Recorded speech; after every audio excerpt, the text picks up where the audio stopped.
Unchained now, here are we. We are the unnaturals, yeah. Not what you planned at all. Dancing on the edge, we dare never watch us fall.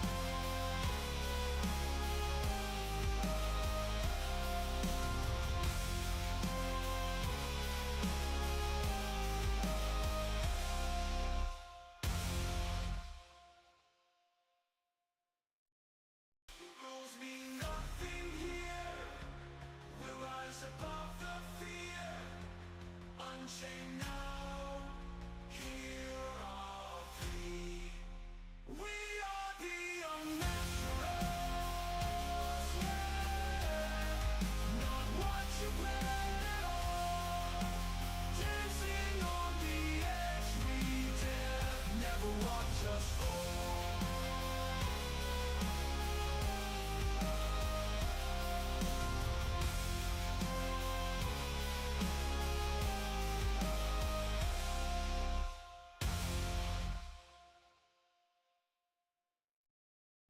Rules mean nothing here.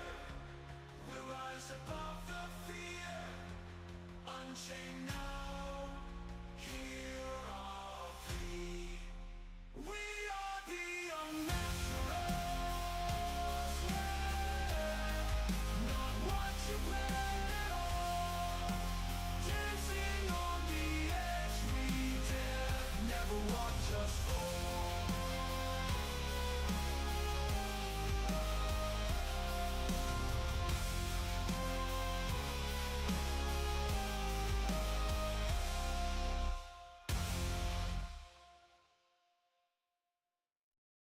Rules mean nothing here.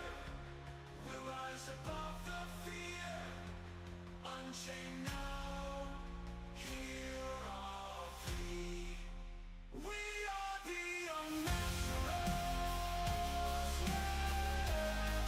Not what you planned at all. Dancing on the edge, we dare never watch us fall.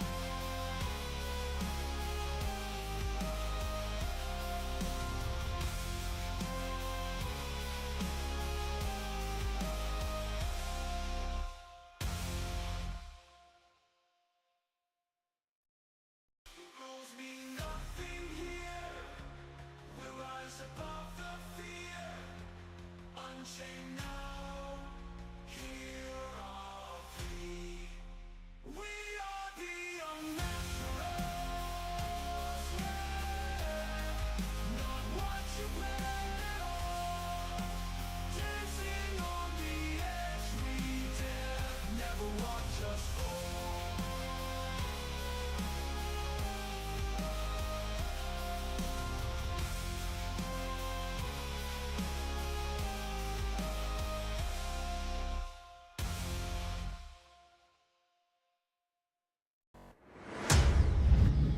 Welcome back to the Unnatural Gaming channel and YouTube. We're happy to see all, well, not see, hear all you guys. We want to thank everyone for your continued support. We're climbing up there in subscribers, and we can't thank you guys enough about that. That is immense, and we're getting so close. We just need to keep pushing forward. And yeah, I am the worst one here with. The best one, as always, or the better one, let's be honest. That's just rude. Now you're just being rude. It's okay. You have your moments, very Yeah, rarely. yeah. But yeah, and we're here with episode 11 of Tavern Talk, Mm-hmm. rallying the troops. But before we get started, guys, we'd like to once again talk to you guys about Streamlabs Ultra. Streamlabs Ultra is what we use for our sites for Twitch and YouTube, and we can't recommend it enough. They have edits out the butt. I'm telling you, the edits, overlays. You can go on the App Store and you can purchase more in different overlays that you would want. It helps with recordings, it stores your recordings, lets you edit. It has everything you need to get started. And we can't recommend it enough. And if you use our affiliate link, you'll be helping out the channel as well as helping yourself out on your content creation journey. So please use our affiliate link. It'll be helping out so much. And when you do create your first video with your own overlays and on your own channel or whatever platform you're using, send us your first video so we can check out everyone's creativity. And I mean that wholeheartedly. Absolutely. Please check it out if you're interested. We would highly recommend it. And we also have another link that we'll talk about at the end of Tavern Talk. That's right. That's right. But without further ado, should we hop in? Absolutely. So, Bring us in there. Tavern Talk. Where to start? Well, our party of heroes, they made it to Mount Celesta. They had a quick conversation with some gods and some exposition, as well as an ancient and powerful ritual was given to none other than their wizard cleric, or their cleric wizard, however you want to put it, the arcane domain cleric, T. T was granted this ritual from Mistra, specifically given to help the oncoming threat that is Vecna. The spell itself is considered above 9th level for the Yeah. time being. The party themselves were told that there were, essentially, to break it down, there's 3 components needed to cast a spell: knowledge, which they have; power, which they needed; and essentially something they had to give up. It it was basically like the component needed, the material cost of the spell. Um, it was more than just giving up their vestige. It wouldn't be that easy. It would have to be something character defining for them. And we'll talk more about what they end up deciding on separately. They discuss it here and there, but they don't settle on it until the very end, and that's when everyone is sort of revealed what each person is willing to give up for this power, for this spell to be enacted, and for Vecna to be locked away.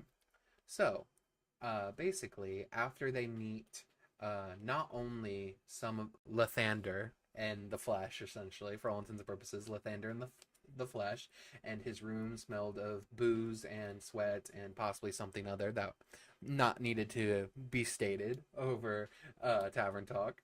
Um, they met Bahamut, the Platinum Dragon, who was kind of like the grandfather figure. In all honesty, he was stern, but he was understanding. He was comforting.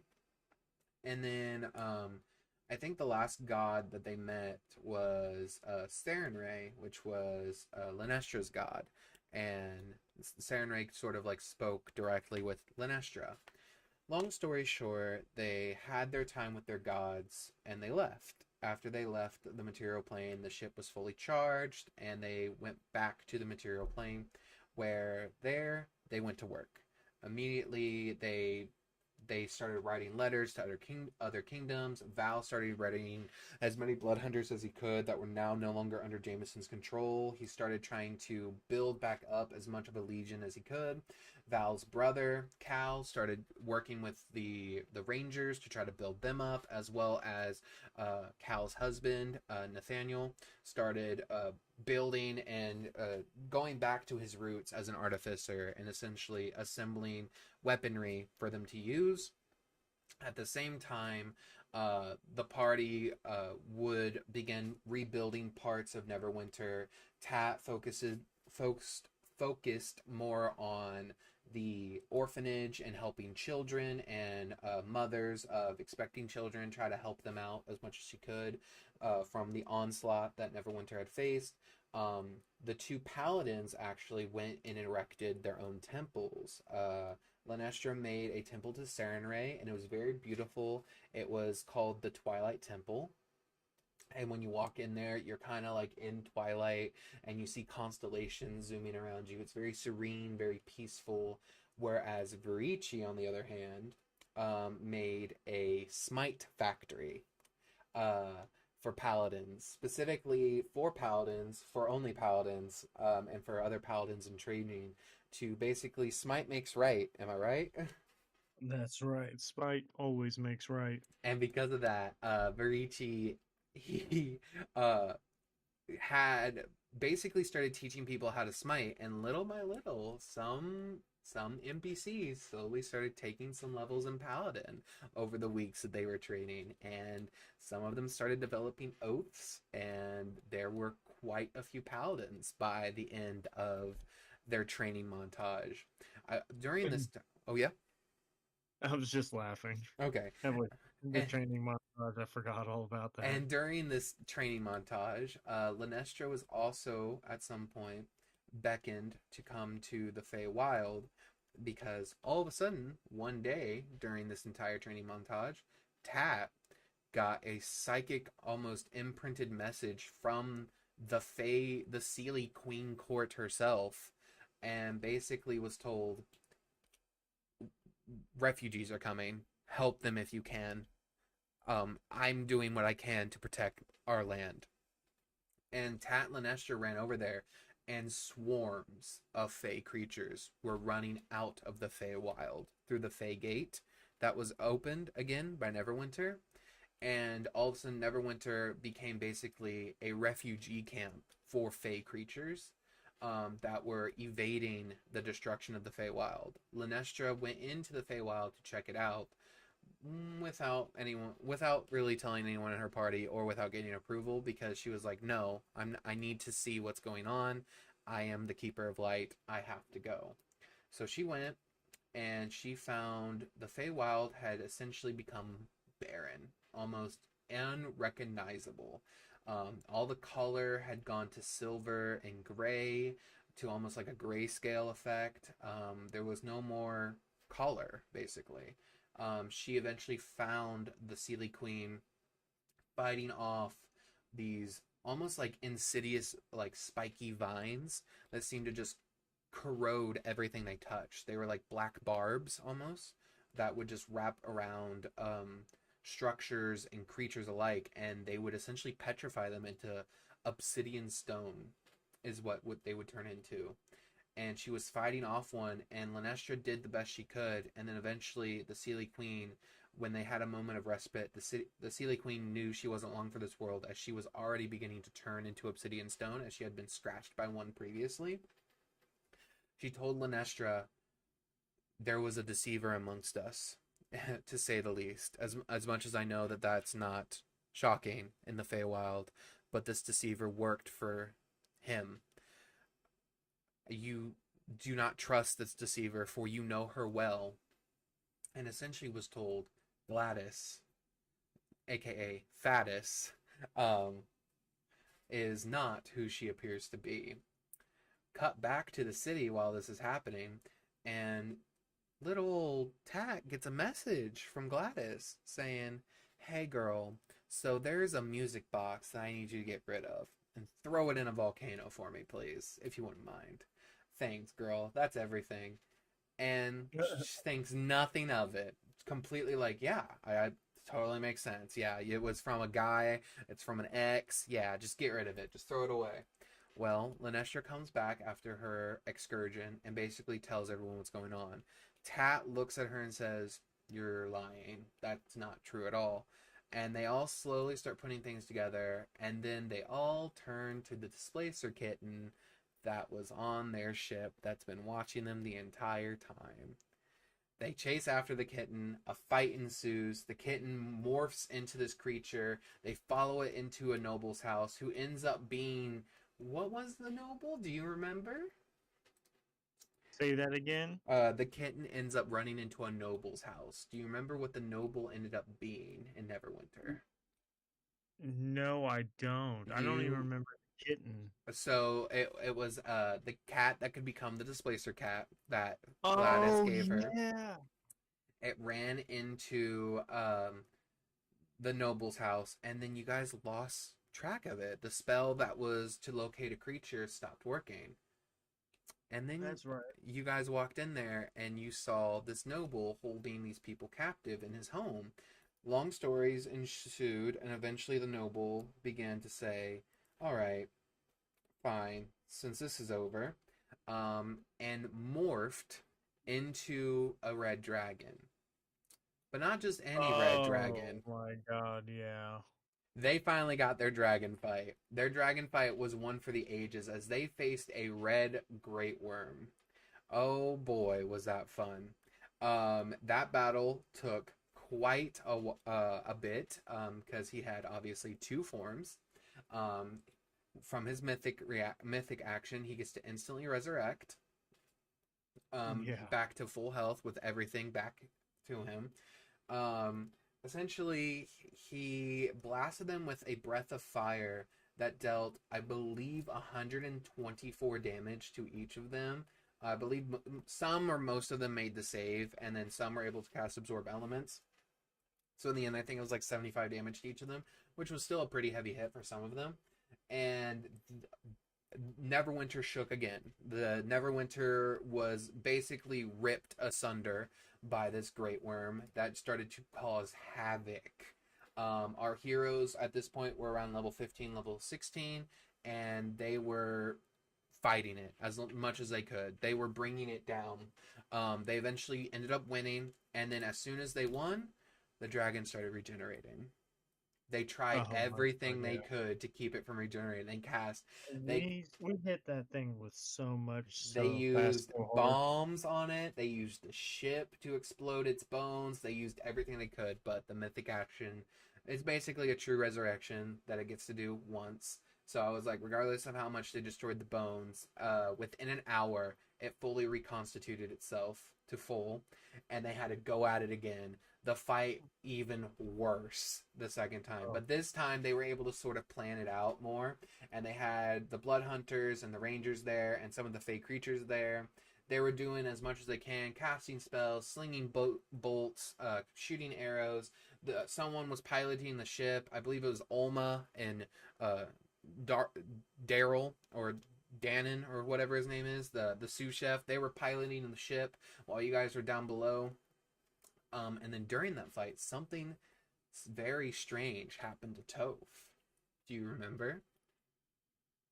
yeah, he was ascending, if you will. Yes, he got his dragon wings again, and at the same time that the fire dragon breathed out his breath of fire, Toph at the same time breathed out a breath of cold. Their powers locking in place essentially, and it became a stalemate. And there was damage across the field. It was quote unquote steam damage, which is still considered fire damage because I mean your skin's burning. So it was still fire damage, but it was reduced heavily because of the cold damage. But essentially, the red great worm looked at him confused, and then Toph felt this power billowing inside of him. And then in a fight with a red dragon, Toph all of a sudden was mindscaped to another fight with another dragon. This one being Oh a god, silver yeah. dragon, and Toph had to fight the spirit of the ancient silver dragon by himself. And Toph fought it, and he ended up winning the fight. By all means, he ended up winning using the power of his vestige and his own power. And Toph is now inherited the title of the Silver Great Worm. And in the middle of their fight with the Red Great Worm, and things looked pretty bad because Tat was very low, T was very low, everyone was very low, and Toph was just kind of standing there stunned for like a couple rounds because he was in his own mind fighting his own dragon. Once he finally came back, Toph saw this and he saw Tat in danger, and then fully activated his silver dragon form, fully shifting into a silver great worm for the first time, ascending to that power, and fought the red dragon. And it was another fight ensued. The red great worm ended up finally being killed, and its power being dismissed and sent to whoever shall be the next holder of the red dragon great worm spirit. But until then, the red dragon great worm has been destroyed in Neverwinter. The party, now ascending with these new gifts and new power, realized there was still some unfinished business that they had to do. given that they were finally able to find the devastation orbs for earth, air, and water, or sorry, earth, air, and fire, that was surprisingly in a certain portable hole that a certain someone gave them. And when they went in there to check it again, they saw things were missing, such as a certain sword that was put into the portable hole that was separated from Lenestra, who is no longer holding the sword. Yes, As she, the damn hole. mm-hmm, as she is now wielding her full vestige and her twilight armor given to her by her goddess. They went into the portable hole, saw the sword, the sword of darkness, or sorry, the sword of Cass is missing, and when they couldn't find it, Val and Tat, with their high perceptiveness, saw that there was a sliver of light in their portable hole coming from one of the corners. They walked over to it, and lo and behold, all of a sudden, they started making this hole a little bit bigger and bigger and bigger. Yeah. And Yeah. it broke through a wall to somewhere else. Their portable hole was a hole to another dimension where they could store things in like a closet in a 10 by 10 by 10 space. But that closet was connected to a castle, and they broke the wall down into a throne room. There was actively no one in that throne room at the time when they broke it down, and they immediately jumped out of the hole, closed it up immediately, and I believe they opened a rift and Toph threw it in. He was just like, Yeah. no. But not before Tat grabbed the music box.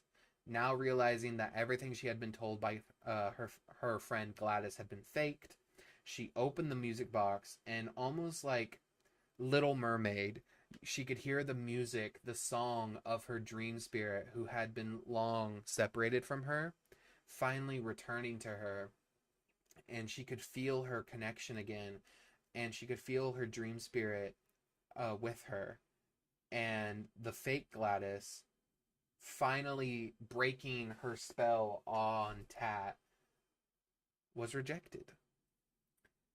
So, after all of this, the party then goes, okay, now we need to go restart the other elemental planes, because even if we save the world, we're still going to lose earth, air, and fire, and we need those elements to stay alive. So Yeah. the party activated their ship, and they took off to the elemental plane. Do you remember which plane you took off to first? Ooh, which one was it first? It was, if you It remember, was, I believe it. I mhm, believe no. Mm, the first one I think we went to was wind. it was fire actually.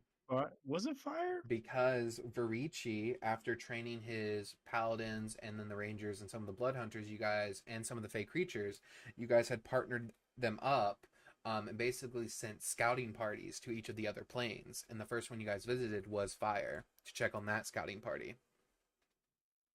Oh. Mm-hmm.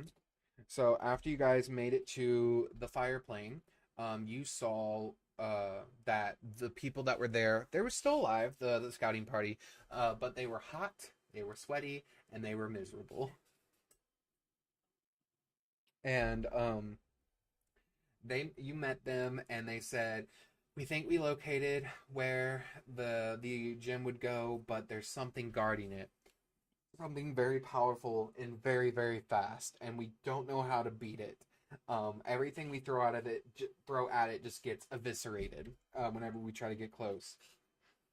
And so the party hops onto the ship, and they start flying as fast as they can toward the center of the fire plane. Essentially, they see the fires begin to die, and a bunch of the molten stone and rock has already turned into either obsidian or just stone, and the heat isn't as unbearable as you would think in the fire plane. Being in the center of essentially a volcano, it was almost mild temperature. It was like a mild summer's day, essentially. And Yeah. so it wasn't excruciatingly hot, which was scary considering it was the fire plane. Um, so they kept going as fast as they can, faster and faster, until finally they made it to like the centralized citadel, which was now solidified obsidian stone that looked like at one point on all four sides that came out of it was just flowing lava that has now petrified into stone, and in the center of it was this sort of like stone pedestal that was laid empty. Tat flies over and essentially places the orb, but as she does it, something begins to hunt them faster and faster. The orb begins to ignite, and they have to get out of there because that stone's going to explode like it did in the water temple, and something's chasing them. They got to be fast about this. So Tat hops back onto the ship, and they start flying as fast as they can. There's a whole chase scene that's involved. They are trying to escape whatever this thing is, and they finally get a good look at it, and they are being chased by a full-fledged phoenix. Yeah, that's right. The damn Phoenix. A full-fledged phoenix is chasing after them. Oh my god, yeah. I remember thinking like, oh, we've survived so much. I'm pretty sure we're gonna die to this chicken. Tat eventually, when the party realizes like the ship is not able to sustain any more damage, the ship has taken multiple fire beatings from this phoenix, and the phoenix has hardly taken anything. Tat finally hops onto the edge of the ship, runs out to it, and holds out her hand to the fire phoenix and says, "Stop." That's right. And everything just stops. The fire phoenix looks at her, and in primordial, because Tat was the only one that could speak primordial because of her storm sorcery abilities. Because of course. I mean, storm sorcery. What else is there? Right. Tat looks at the phoenix and says, "We're not here to hurt you. We're here to help you. And if you help us, you might not die." Essentially. And the phoenix laughed and said, "I am from the immortal flame. I will never die." Tat then looked at it and said, "Look, you might be from the immortal flame, but even flames can freeze, and even flames can be put out. So, at one point or another, you're going to need us, and we're going to need you. So please, please, don't hurt us. Yes. Fight with us." And the phoenix took a minute, kind of looked at her, and then all of a sudden a massive eruption happens in the centermost of the plane. All of you kind of look at each other and go like, "Oh, was that supposed to happen?" Yeah. Is this right? Is this correct? And then immediately you see like shooting up toward the sky a beam of light, and then you get a closer look and it's like, that's not light. Lava is just spewing for miles up into the air and comes crashing down onto the fire plane again. You see the molten lava begins to pick back up, stone begins to melt again, and the entire stone-like structure of the fire plane begins to become a moving amalgamation, almost as if it was a slime moving, but it's made of pure lava and melted stone. And the firebird looks at Tat and says, "You have brought back my plane, and for that, you have my thanks and my assistance." And she essentially like flicked out a feather, and it kind of burned its way along Tat's arm, and she was marked with the mark of the fire primordial, aka the mark of the phoenix. Was placed upon Tat. It gave her a bunch of cool abilities, such as being whenever she heals, she gets to heal even better. It's an additional 2d6, and then she also can deal more fire damage on spells. It's an additional 2d6 on fire damage for spells. It was a really good trade. She also gets fire immunity, and also only once, she can summon the phoenix from the fire plane to assist her. She doesn't have control over it, but it is friendly to her and her allies only. But yeah, she can do that once, but there is a caveat. Once the fire phoenix is summoned, the mark of the phoenix is burned away, and she no longer has access to any of the other abilities. So it's like a one-time, very powerful summon, and then gone. After the fire plane, you guys then went to the air temple. When you guys made it to the air temple, it was surrounded by this everlasting storm that just brewed. You saw this sort of empty temple that had a place for us, like a sphere to go, and there was broken glass everywhere. And Verici had placed the stone in the center, and bolts of lightning began to strike it like crazy. Thunder began to ring out for all to hear, and before you guys had time to even move, this giant feathered like snake, huge, bigger than the mountain that was you were standing on that was floating, began to encircle the entirety of this kingdom. And they see this huge feathered dragon sort of thing. Do you remember what it looked like? I do not remember what it looked like. So it was essentially a picture the celestial snake, the Quetzalcoatl, I think that's what it's called. Oh yeah. Picture that, except instead of it being celestial, it had more draconic features, and it looked more like a Chinese dragon. And it had multiple wings every so often between its sections. That's right. Mm-hmm. And you guys saw this creature, and it looked down to Verici and said, "What are you?" And Verici basically said, "Well, I'm a paladin of Lathander. I'm a smiter." And That's right. and the creature kind of looked at him and said, "I am the Elder Tempest. I am in charge of the plane of air."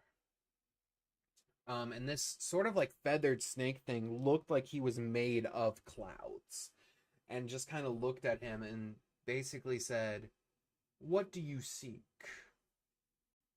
And Verici's like, "I don't really seek anything other than maybe your assistance in facing this great evil that's coming." And it kind of looked at him and said, "I see and feel no dishonor within your words. For that, I bless you with the cloud." And Verici's arm was struck with a bolt of lightning, and he was marked with the mark of the Elder Tempest.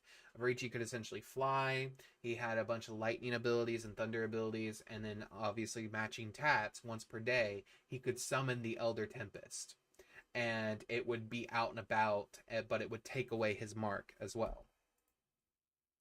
Yes.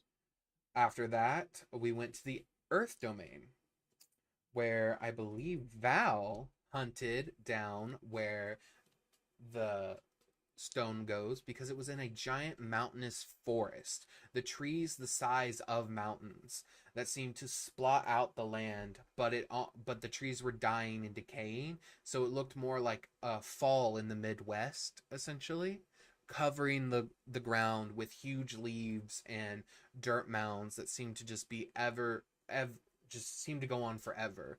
Like one tree was the size of a literal skyscraper. And that was the average size for all these trees that seem to be here, mountainous in size. And you eventually found where it went. And do you remember what happened when you started activating it? Do you remember what you met? A giant, and this is in the Earth plane, right? Yes. Yeah, this is the giant mountainous tortoise. Like Yes. it was legitimately like the world turtle. It was just rock and stone and mountain on its back. And it and it was the slow one. It was super slow, but probably the most tankiest out of all of them. Um, Probably. it was the tankiest out of all of them, and its name was Zartan. As soon as Val placed the Earth Devastation Orb onto its pedestal, and he walked off, and it began to activate, he began to see almost instantaneously the ground and the trees around him began to instantly regain their color, their leaves. They began to grow again. Beasts and other creatures that had long since ran from the plain to search for other food began to return. Birds returned, prey, predator, each, they all returned. And as they moved to the ship, they hadn't seen the primordial until the very mountain they were standing on began to move. And lo and behold, as it did, they jumped onto their ship and flew around until they saw this massive face appear. And it was a face of essentially a snapping turtle looking at them. And it looked at them and said, "I am Zaratan. Why have you done this, mortals?" In a very slow, sort of like growing fashion, it slowly made its way to them, and it kind of looked at them with its sort of like gem eyes, as they could see the underbelly of this creature was littered with gemstones that had been there since its body condenses whatever it falls on, and that just keeps condensing and condensing until it made crystals and gems of all sorts. Its body underneath was littered with these beautiful gemstones. It looked at them, and Val, I believe, spoke up. Do you remember what you said to it? I do not remember what I said to it. I really don't. Like, I barely remember this part. Yeah, I think I blocked it out for good reason. The tortoise looked at Val and basically said, "Well, speak, whoever placed the stone." And basically Toph like pushed Val up, and Val was like, that was me. I am the wolf of the group.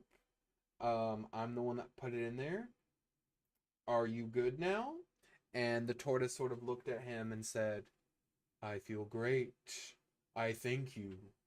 And is there essentially he was way more relaxed than the other primordials they met so far, and essentially was trying to just out of the nicest way possible say, "Is there anything you need?" And Val was just like, "I don't trust this thing. At any point it could just snap us in half."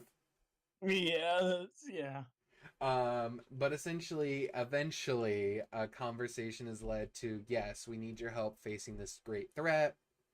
The one thing that nearly destroyed your plane to begin with. Will you help us fight it?" And he said, "Yes, of course." And you could see along Val's arms, gem dust cut into it and growing these like sort of like almost like these skin infusions of gem down his arm. And he was marked with the mark of Earth. And he gained like an increased to your AC. You also had natural resistance to, I believe, force, bludgeoning, and piercing now, and slashing. You also, like everyone else, could once per day summon Zaratan, but if you did, it would take everything from you, from his benefit that he gave you. And Yeah. and then you guys left, and you guys went to the water plane again, which Val was so excited to have to go to the water plane again.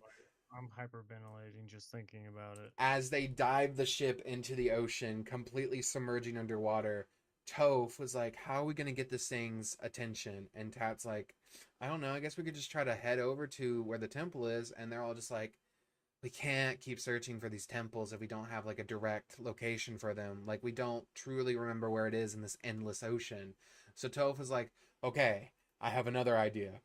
Toph jumps out to the side of the ship, breathes in as deeply as he can, rages, and at the same time he sticks his head out, partially shifts his head into his dragon form, and roars.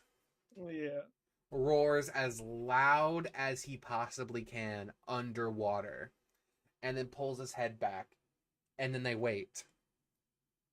An hour passes, nothing happens. And then all of a sudden the ship becomes jostled, starts becoming lifted and shifted around. And then all of a sudden all of a sudden yeah, all of a sudden you hear the Leviathan sort of like pick up and say, "Why are you here?" And the Leviathan Toph and the rest of them just say, "Well, we were just looking for some help, if you wouldn't mind." And the Leviathan said, "Well, I do owe you one because it did promise them from the very beginning. Yes, I owe you one. So if you ever need something from me, all you have to do is ask." And so that's what they did. They asked the Leviathan to finally return the favor, essentially. And Toph was blessed with the blessing of the sea, and he could swim underwater. He could breathe underwater, and he could deal additional, I believe, bludgeoning damage whenever he hit. And then obviously, of course, he could also as well summon the Leviathan to help him. After the party did all of that, they finally headed back to the material plane, readied the rest of their party. A little bit more shenanigans ensued, of course. They started messing around with a certain puzzle box on the ship for a bit. Found a key that could unlock doors, and each door it unlocked seemed to lead to a different sort of like planar dimension, which was really fun to mess around with. They found the mirror dimension, which was super fun. After that, the party eventually was ready to invade where Vecna was located. They had diviners, and they also had Tat look into where he is using their abilities, and they all pinpointed Vecna is currently located in the Shadowfell. So they were like, okay, that's where we're going to go. And on the day before they went there, the sky opened up with this purple, black clouds and blue and teal lightning. And falling from the ground this time, because it's never rained before with these clouds, was this sort of like inky, purpley sludge that began to rain. And it rained, and it rained. Harder and harder and harder. They all seeked shelter from this rain, as it seemed anyone that was hit with this rain seemed to vanish after being in it for so long. They ran as fast as they could inside, and as soon as they got inside, they waited out the rain. And I believe that's where we'll end for this session of Tavern Talk. Do you have any questions, Mr. Val slash Aaron slash worst one? Where did you get the idea for these? What'd you call them? Primordials? They were essentially, because the Titans that would have ruled these planes were locked away. Still, they were asleep. These were essentially like the living embodiments of the Titans' will. So they are the primordials for all intents and purposes. So they were lesser Yeah, primordial. they're essentially like, I would say almost like the beast forms of the Titans that sort of like just reign supreme over their domains. Right. That's sort of what I would picture them as. They're not as intelligent, not as strong as actual Titans, but they can definitely put up a fight, and they're essentially the guardians of their realm. Yeah. So yeah. So yes. So I was looking for days to see like, okay, what would each realm sort of like thing be? Because you know, in like the water plane, everyone talks about how the Kraken is like one of the most powerful water elemental. Well, Kraken for all intents and purposes is an elemental, I believe. It may be a monstrosity actually. The Kraken, I believe it's an elemental. But the Kraken was always there. But I always like the idea of, what if the Kraken wasn't the water elemental's guardian? It was just the most powerful thing at the time. And no, Kraken is actually monstrosity. Is it really? Yes. Wasn't it created for? Don't pay no. Never mind. Okay. Okay. The Kraken was created originally as during the war between Titans and gods, and it got left in the water plane and basically became the great powerful sea monster, essentially. So yeah.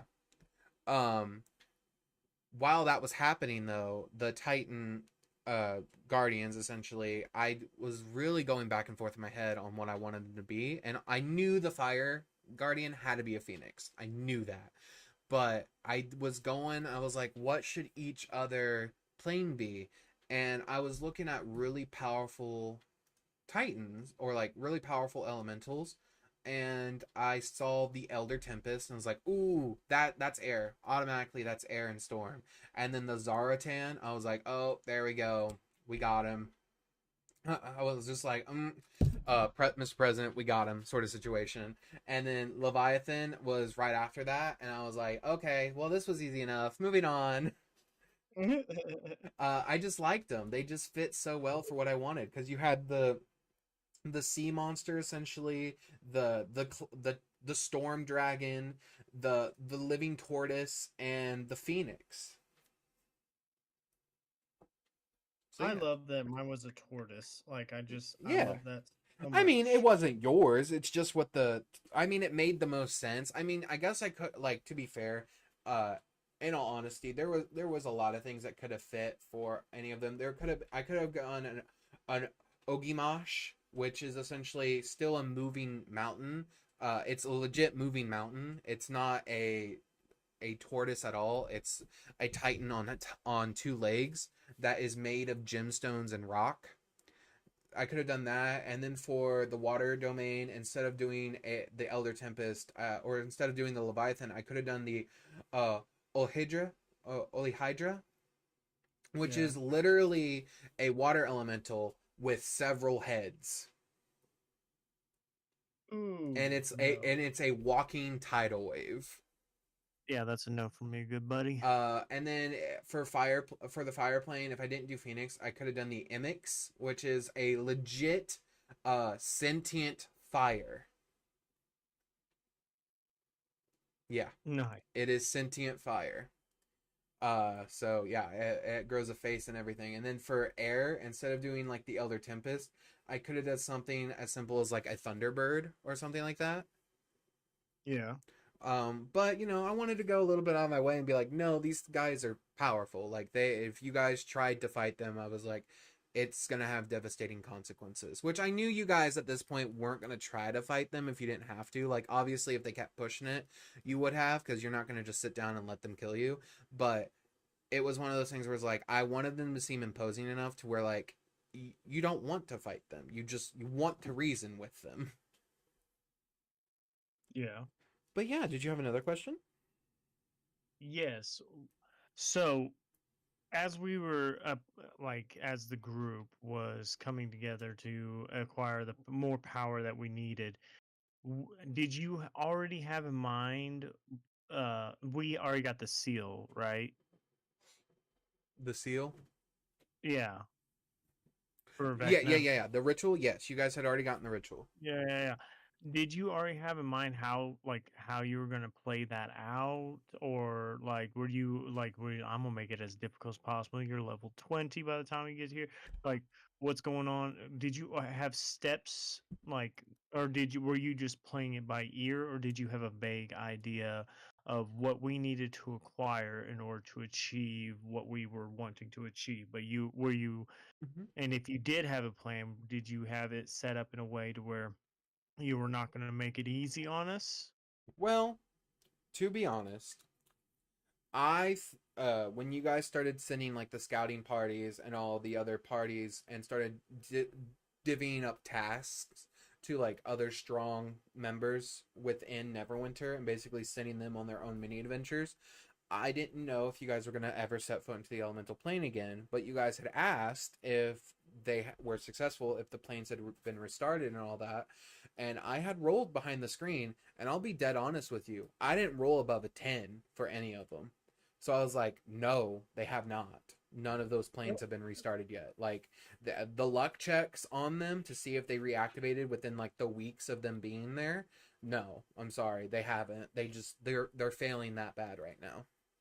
Dang. Dang. So had they succeeded, it would have been a different story because then different people would have gotten the benefits from those planes, and then the Leviathan that still owed you guys sort of like a one off.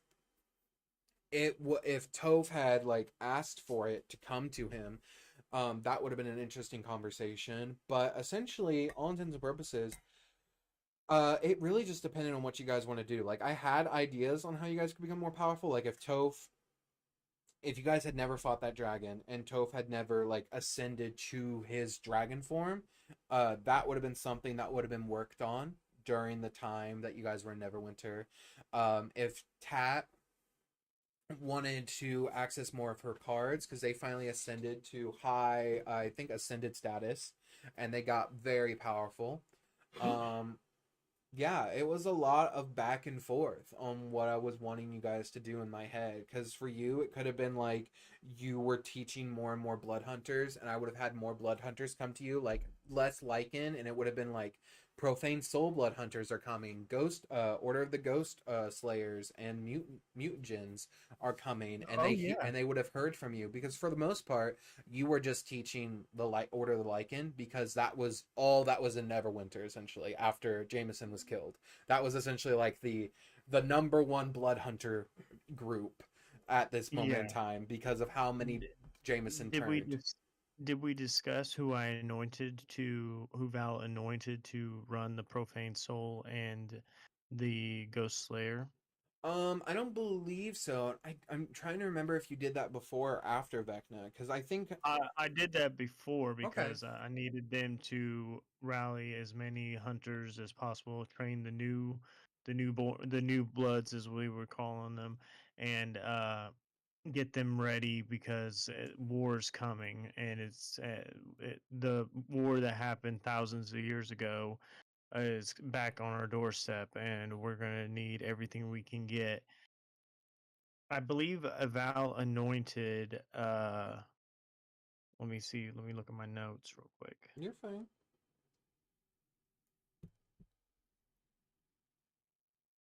I have my old notes right here on paper. I Val anointed. Oh, me You continue. better. Yeah. Um. Uh, he anointed Elena, Elena Mm-hmm. of the Black Forest, Mm-hmm. who was in charge of the profane souls, and then Briggs of the Iron Clan. He was in charge. He was to be in charge and train the Ghost Slayers. Okay. All right. Yeah. So you did that. At the same time, other people from other kingdoms started coming in. You guys got the black staffs from Waterdeep, which is a collusion of mages and warriors that use.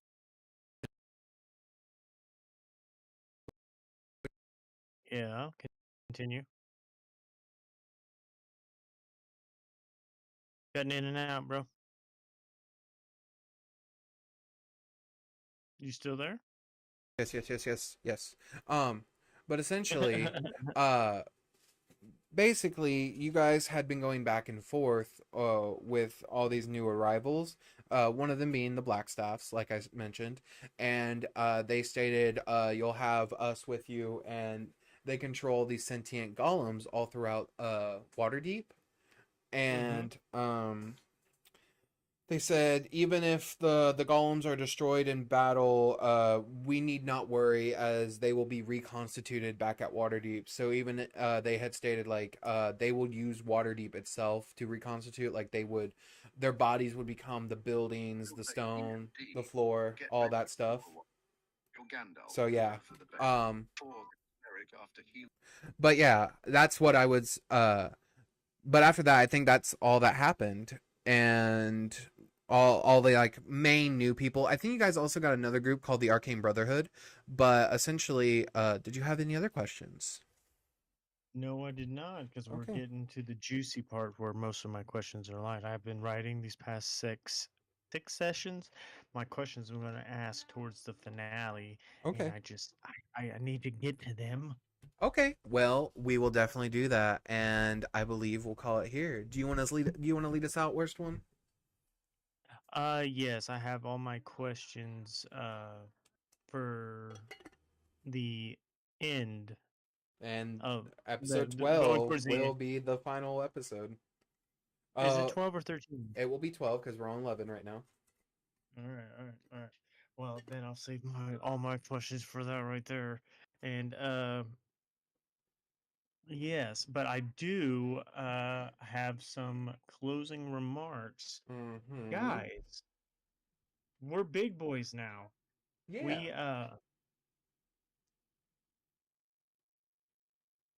Yeah. we yeah, sorry. We have sponsor. We do. We have sponsors. We have sponsors. We're big boy channel now. Uh Yes. but we're not professional because I gotta find it. No, we are not. Especially the Yeah. worst one. We are not professional. Listen, we have been partnered with Streamlabs Ultra and GEVI, and they are a household appliance company, and they're partnering with us so that we can bring to you guys an elevation in your household appliance system and anything that you would need, anywhere from they have great, wonderful products, such as like their ice makers, their coffee makers, their vacuum cleaners. These are what they're offering on the Black Friday sale deal that's going to be coming. And they reached out to us, and we reached back out to them and to share this with you guys because these are wonderful products and good gets on Black Friday. They're, it's going to be amazing, and we're going to be getting some ourselves so we can show it off to you guys as well. But we'll have the link to Gabby in the Mm-hmm. description below on all our videos, Yep. and so you guys can please go check it out. We'll have our code link in there as well. If you use our link, you'll be helping out the channel immensely, and you'll be helping you guys out because they can be good gifts for the holidays. In the Yes. Black Friday sale deal, you're gonna be getting them cheaper, and then you can give them as gifts to holiday, Christmas, Mm-hmm. birthdays, New Year's, Mm-hmm. whatever. This is the time to do it. And I personally am getting to the vacuum cleaner and ice maker. So Oh. But yes, as we always say, thank you for liking, commenting, subscribing, best one, are you following. still there? Thank you for all of that. Honestly, we can't Or say did thank I it lose you? enough. We can't Lose you, thank it bro. enough. It was honestly we we love it when you guys follow, like, subscribe, everything in between. So keep it up, keep commenting, keep watching us. We love to talk and chat with you all, and as the worst one always says, Yes. Have an unnatural evening, guys. We'll see you in the next one.